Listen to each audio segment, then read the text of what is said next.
Welcome back to Dieu Han RV. This channel holds and told stories of a girl who became a mother at 16, of footsteps that wandered through pain, searching for family, searching for answers, and sometimes there's a searching for a safe place to sleep. If you've ever lost someone and still wait in silence, if you've ever carried hope in the middle of heartbreak, this story is for you.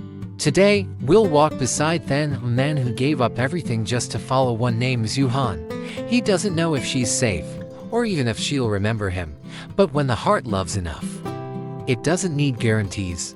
It only needs a reason to keep going. Subscribe, like, or share if this journey moves you, because sometimes a story told at the right time can save more than just one soul.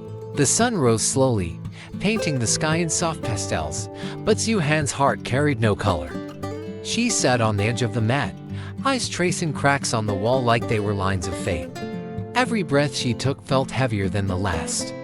Questions swirled in her chest, about her child, about her past, about where this road would end. It was morning, yes. But for Dieu Han, the night inside her hadn't left yet. Outside, the village stirred quietly. A rooster crowed in the distance, and somewhere, someone lit a small cooking fire. Life went on, no matter who was hurting. Dieu Han walked out, barefoot on damp soil, and looked up at the sky. She wondered if anyone out there ever woke up crying, just like she did. And if so, did they find a way to keep going? She wasn't looking for answers anymore, just the strength to keep choosing life, one sunrise at a time. She stood still, facing Yen, the only person who had opened her door without asking why. Dieu Han's lips trembled, but the words couldn't come out. There was too much to say, too many nights of shelter, too many meals shared, too many silences that felt like home. Her chest tightened. How do you thank someone for saving your life without making it sound small? In Yen's eyes, she saw no judgment, only quiet sorrow. And that made leaving even harder. Her hands trembled as she wrapped both of them around Yen's. She held on longer than she should have, because some goodbyes deserved to be delayed. In that moment, words failed. The wind rustled the trees as if whispering for them. Dieu Han bowed her head, and a tear slipped down before she could stop it. How do you walk away from someone who made you feel safe again? She wasn't just leaving a house. She was leaving a part of herself behind. Yen didn't say much. She only nodded, like someone who understood that love doesn't always need words. Her eyes glistened but didn't break. Dieu Han wanted to memorize this, how strong someone could look while still breaking inside. She whispered thank you, but it didn't feel enough. Nothing would be. Not for the nights Yen stayed awake with her baby. Not for the quiet warmth. Dieu Han knew some debts could never be paid, only carried gently, with gratitude that aches. Dieu Han turned away, not because she was ready, but because staying would endure. Behind her, Yen didn't move. She stood under the trees, watching like someone holding onto a memory before it slips away. The wind carried no goodbye, only the sound of leaves trembling like hearts to full. As Dieu Han walked on, her shoulders shook. Not from weakness, but from everything she loved and had to leave behind. That's what makes goodbyes unbearable. You walk away, but you never really leave. The narrow path stretched ahead, lined with wild grass and old memories. Dieu Han walked slowly, each footstep echoing in the quiet like a farewell drumbeat. She didn't dare look back, because looking back might shatter what little resolve she had left. The house was behind her now, but the warmth, the laughter, the silent nights, they walked with her still. Even the sound of Yen breathing felt like it lingered in the trees. Some people don't follow you, but they never really leave. Her feet passed the final bend, and the house disappeared from view. Only then did she stop, just for a second. The wind was soft, but it carried with it 1,000 goodbyes. She closed her eyes and let one more tear fall, not from sadness, but from the beauty of what had been. Not everyone gets a Yen in their life. Dieu Han knew that. And that's why she would carry this goodbye like a seed planted deep, waiting for the day it blooms into peace. Just as she was about to cross the small road, a familiar voice called out. She turned and smiled. There he was, the motorbike driver from days ago. His face wrinkled in a wide grin, surprised but warm. Dieu Han's heart lightened. In a world full of strangers, a familiar face was a gift. He teased her gently. "Going home already, young lady?" She chuckled. For once, her smile reached her eyes. Sometimes, kindness shows up exactly when the heart needs to breathe. They talked like old friends, even if they barely knew each other. He asked about her journey, her plans, and made her laugh with silly stories. For those few minutes, Dieu Han wasn't the girl who had cried all morning. She was just a traveler, standing under the sun, sharing smiles. He handed her a bottle of water, like it was nothing. But to her, it meant everything.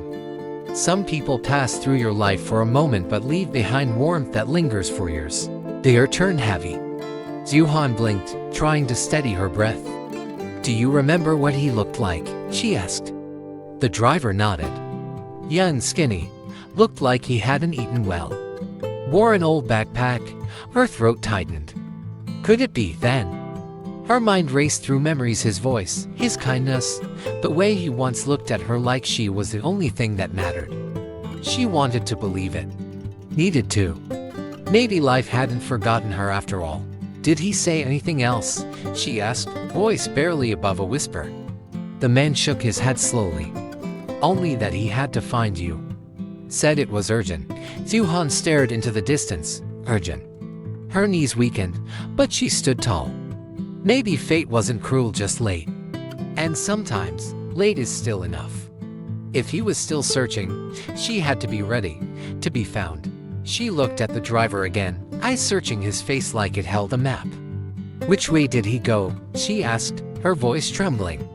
He pointed toward the direction she had just come from. "Back toward the village," he said. Her breath caught. Every step she'd taken away from there now felt wrong. Destiny doesn't always shout. Sometimes, it whispers. And if she didn't listen now, she might never hear it again.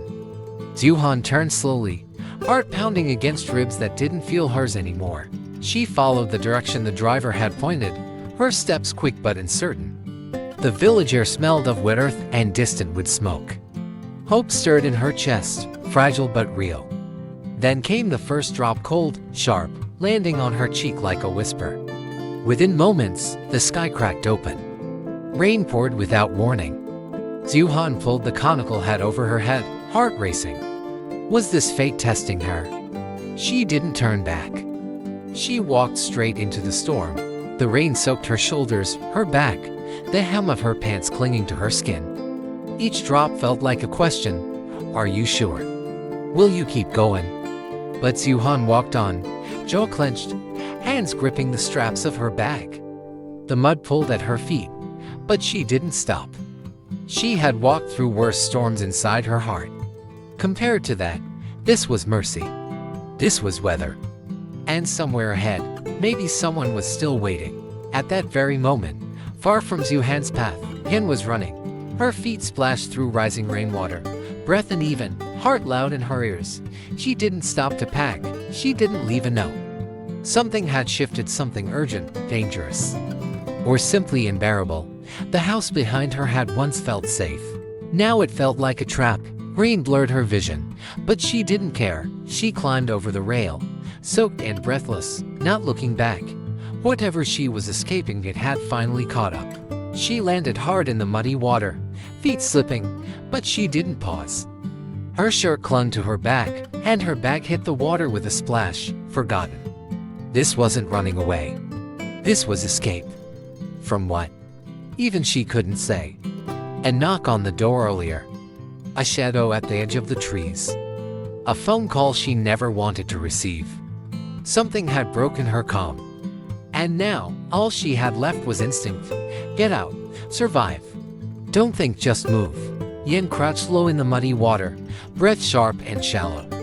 Her sandals lay abandoned on the cracked earth above, forgotten in her rush. She kept glancing behind her, heart racing with something more than fear. Was she hiding? Or searching? Even she didn't know anymore. The cold water soaked through her clothes, clinging to her skin like a warning. Every rustle in the grass made her flinch. Whatever she was running from, it wasn't just outside. It had already entered her mind. A sharp sound like a branch snapping made her freeze. Yen held her breath, neck craned toward the noise. Nothing. Just rain. Just wind. But her body stayed tense, crouched like prey that had heard the hunter. What if someone had seen her? What if someone was coming? She reached for a rock, not as a weapon, but as something to hold something solid in a world slipping out from under her. The water rose slightly. Or maybe it was just her sinking. When the rain finally softened, Dieu Han stepped from under the shelter, her conical hat still dripping. The muddy road back to Yen's house felt longer this time. Each step pressed questions deeper into her chest. She wasn't sure why she was returning. Maybe it was guilt. Maybe hope. Or maybe just a quiet need to believe that anyone had waited for her. She held her child close, whispering to herself, just a few more steps, then maybe everything will make sense. The moment she stepped into the kitchen, Dieu Han froze. Pots were overturned. Bowls shattered on the ground. The basket they had used for drying fish lay ripped open, strands of bamboo sticking out like broken ribs. Her grip on her son tightened instinctively. This wasn't just someone leaving in a hurry. This was panic. Her heart pounded as she whispered, "Yen," no answer. Just the sound of insects and wind. Something had happened here, and whatever it wasn't over. She laid her son down gently, then began searching room to room, corner to corner. No signs of blood. No signs of a struggle. Just absence. Things left behind too suddenly. Toothpaste and capped. Water still in a cup. A fan plugged in but not spinning. Dieu Han's eyes darted around, her breath shallow. It was like someone vanished mid-breath. She whispered, almost to herself, "What happened here, Yen?" Her own voice felt out of place. This wasn't a home anymore. It was a question. She was folding a blanket when she felt that weight of presence behind her. Before she could turn, a voice shot through the night like a blade. "Where's Yen?" A man stood at the door, face shadowed, eyes wild. Dieu Han stumbled back, holding her breath. "I don't know," she managed. But he didn't wait for answers. He stormed in, kicking a basket aside, scanning the room like a predator. This wasn't a visitor. This was danger made flesh. He grabbed her by the arm, voice rising with each word. "Don't lie to me. She was here, wasn't she?" Dieu Han winced, trying to twist away. "I'm just staying here, I don't know anything." But the man didn't care. His grip tightened. His rage wasn't about truth. It was about power. About fear. The baby stirred on the mat, starting to cry. That sound pierced the air, but the man didn't flinch. Dieu Han's thoughts scattered. She wasn't just scared now, she was protecting. "Tell me where she went," he shouted, shaking her. The walls echoed his voice like a drum of terror. Dieu Han's lip trembled, eyes darting toward the open door. If she ran, he'd catch her. If she stayed, he might snap. "Please," she whispered.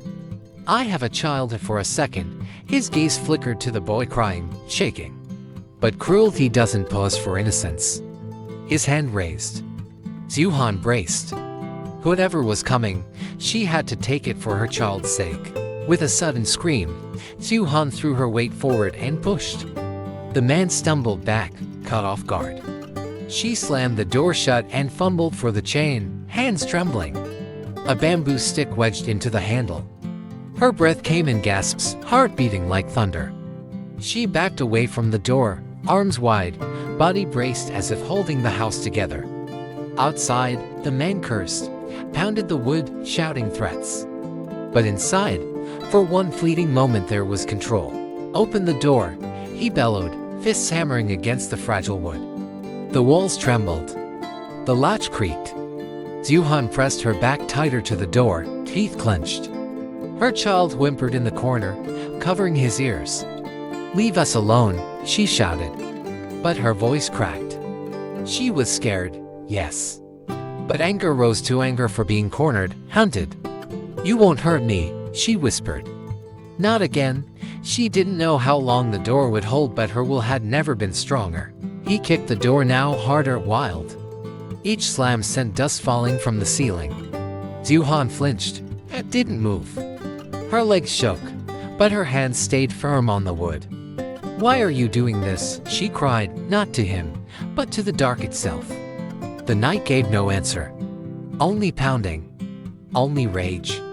Her child sobbed louder. She reached for him with one hand, never letting go of the door with the other. No one was coming. She had to be enough. Outside, the man grew more erratic. He kicked, screamed, then stopped like he was thinking. Dieu Han didn't trust the silence. She pressed her ear to the door. Breathing. Still there, waiting. Her mind raced. She couldn't keep this up all night. "Please," she whispered again. Not to him, to fate. To anyone listening. And then glass shattered. Not the door. A window. She turned, body stiff with fear. He had found another way in. She ran, not from the house but deeper into it. Toward the back room, dragging a chair, a basket, anything to block the window. Her child clung to her, wailing. She shoved a barrel under the sill. Her mind screamed for help, but her lips were silent. This wasn't just about fear anymore. This was about survival. Her hands bled. Her breath shook. But her eyes burned with something fierce. She was no longer running. She was fighting. At that exact moment, miles away in the rain, Dan stood next to Home, eyes locked on the man's phone screen. "This is it," Home said, pointing to the address. "She's here." Dan didn't speak. His heart had already taken off running. Without waiting, they jumped into the car. Rain slammed on the windshield. The tires screeched as they pulled away. Dieu Han was close, he could feel it. And somehow, deep down, he knew she needed him now more than ever. "You sure about this?" he asked, voice tense. Then nodded, hands clenched on his knees. She didn't answer her phone. "I know something's wrong." Every second felt like a year. Streetlights flickered past like ghosts. Rain blurred their view, but Dan's focus cut through it. Memories of her face, her voice, her pain, they all surged forward. He didn't know what waited ahead. But whatever it was, he had to get there before it was too late. The storm hadn't stopped. Neither had their hearts. Somewhere down that dark path, she was waiting or fighting. Either way, they had to reach her now. They saw each other all at once, the stranger, Dan, and Home. The man froze, eyes darting between them. For a second, no one moved. Then panic took over. Without a word, the stranger turned and bolted into the night. Home stepped forward instinctively, but then held him back. "Let him go," Dan muttered. His eyes weren't on the man. They were on the house, on her. Whatever danger had come, he had made it in time. That was all that mattered now. Dan ran to the door, rain soaking his back. He pounded the wood with his fists, voice shaking. "Dieu Han. It's me, it's Dan." Open the door, each second felt too long. Behind that wall, he pictured her afraid, alone, holding their child. "It's safe now," he cried out again. Lightning cracked through the sky. Still no answer. But he didn't stop knocking. Didn't stop calling. Because after everything, she needed to hear it. Someone had come for her. And this time, he wouldn't leave. The door creaked open, slowly. Fearfully.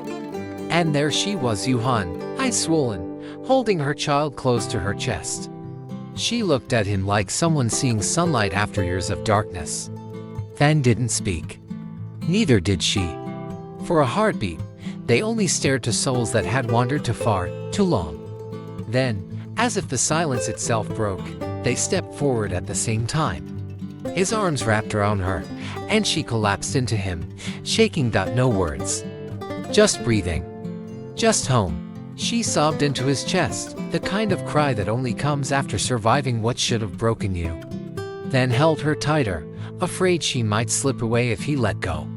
Her child whimpered softly between them, but even he seemed to understand. This wasn't just reunion, it was redemption. For time lost. For pain endured. "I'm here," Dan whispered into her hair, voice shaking. "I'm here now."